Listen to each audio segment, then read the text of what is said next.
জেলায় ফিরছেন অনুব্রত মণ্ডল। তৃণমূলের বীরভূম জেলার সভাপতি বোলপুরের নিচুপট্টিতে তার বাড়িতে সাফাই অভিযানের পাশাপাশি এবার সাফাই অভিযান সিউড়িতেই জেলা তৃণমূল কার্যালয়ে পরিষ্কার করা হচ্ছে। অনুব্রত মণ্ডলের বসার চেয়ার থেকে দিদির ছবি, অনুব্রত মণ্ডলের আরাধ্য দেবতা ভোলানাথের ছবি, পাল্টানো হচ্ছে জানলা দরজার পর্দা, পালিশ করা হচ্ছে তার রুম।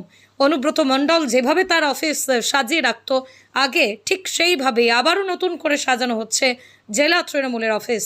বলা যেতে পারে সাজো সাজো রব এখন জেলা জুড়ে তৃণমূলের মধ্যে। আজকে পার্টি অফিসে কি করলেন একটু যদি বলেন। আমাদের এখন তো খুশির দিন। তা দাদাই ঘরে বসতে হয়েছে, সেই ঘর আজকে পরিষ্কার। পার্টি অফিসে আমাদের যারা কর্মীরা আছে, যারা পার্টির ওয়ার্কাররা আছে, পার্টি অফিসে সবসময় যারা থাকে, তারা আজকে মিলে সবাই মিলে আজকে আমাদের এই পার্টি অফিস পরিষ্কার করা হচ্ছে। দাদার রুমটা পরিষ্কার করা হচ্ছে, গোটা অফিস পরিষ্কার হচ্ছে। দাদা আসছে, দাদা এসে তখন এই ঘরেই বসবে, এখানেই মিটিং হয়, দাদা এখানেই মিটিং করেন। সেই কিন্তু আমরা সেরে রাখছি আগাম। পর্দাগুলো করলাম, দাদা চেয়ারগুলো পালিশ হচ্ছে, কাঠের চেয়ার যেগুলো আছে পর্দাগুলো পরিষ্কার করা হচ্ছে, অনেকদিন ধরে পরিষ্কার করা হয়নি।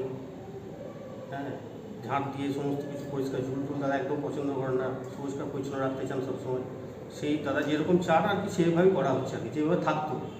ওদের ছবিগুলো সব আছে, দাদা বাবার ছবি আছে, বাবা মহাদেব, দাদার যেগুলো আরাধ্য দেবতা, দাতা বাবা আছেন, বাবা শিব আর মহাদেব আছেন, তাদের ছবি পরিষ্কার হচ্ছে, দিদির ছবি পরিষ্কার হচ্ছে, দাদার ছবিটা পরিষ্কার হচ্ছে।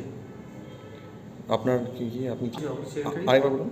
দাদা বল্লভ চ্যাটার্জি শান্ত, অফিসের অফিস সেক্রেটারি, শহর তৃণমূল কংগ্রেসের সহসভাপতি।